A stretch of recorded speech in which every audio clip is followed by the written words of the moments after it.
हमने sign conventions को पढ़ा, 4 साइन कन्वेंशंस हमने अभी करी थी। अब हम क्या करेंगे, अब हम मिरर फॉर्मूला में देखेंगे। ये फॉर्मूला मैंने आपको पहले भी बताया था। आप यू को पहले लिख सकते हैं, वी को भी पहले लिख सकते हैं, डजेंट मैटर, लेकिन फॉर्मूला जो होगा वो क्या होगा, 1/f equals to 1/v plus 1/u। अब हम एक एक करके समझ लेते हैं। यहाँ पे f क्या है, v क्या है, u क्या है।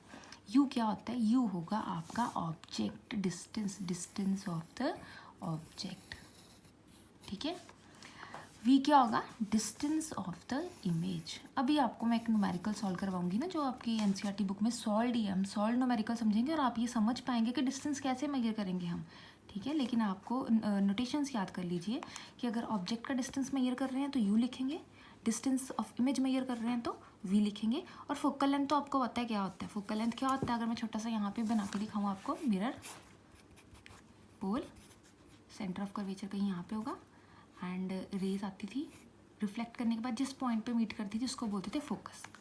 अब फोकस से लेके पोल तक का जो डिस्टेंस होता था ना, उसको बोलते थे स्मॉल एफ या फोकल लेंथ। तो ये हमारे पास हो गया फॉर्मूला।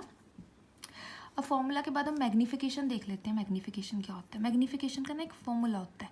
मैग्नीफिकेशन मीन्स जूम, कितना कोई ऑब्जेक्ट जो है आप उसको मैग्नीफाई कर सकते हैं, ठीक है। ये है इसका मतलब मैग्नीफिकेशन का। जैसे कभी कभी हम स्क्रीन को जूम इन करते हैं, ये मैग्नीफाई हो रहा है। अब मैग्नीफाइंग का भी फॉर्मूला होता है, मैग्नीफिकेशन का फॉर्मूला होता है m equals to height of the image over height of the object. Object पड़ा हुआ है, हमने डिस्टेंस उसका मेजर कर लिया पोल के साथ कितना है। अब हम उसकी हाइट भी देखेंगे कि इस हाइट का ऑब्जेक्ट जो है हमारे मिरर के सामने पड़ा हुआ है। तो हाइट को, जो इमेज की हाइट होगी उसको हम h से डिनोट करेंगे, या हम hi भी लिख सकते हैं कभी कभी। एंड जो हाइट ऑफ द ऑब्जेक्ट होगा उसको h1 से लिखेंगे, ho लिख सकते हैं। मैं तो कन्वीनियंट के लिए आपको यही बोलूँगी कि i और o से ही रिप्रेजेंट करो, ठीक है। अब देखिए हाइट मैग्नीफिकेशन का ना रिलेशन भी होता है यू के साथ और वी के साथ। अब वो कैसा होता है, मैग्नीफिकेशन का तो खुद का फॉर्मूला तो यही है, height of the image over height of the object.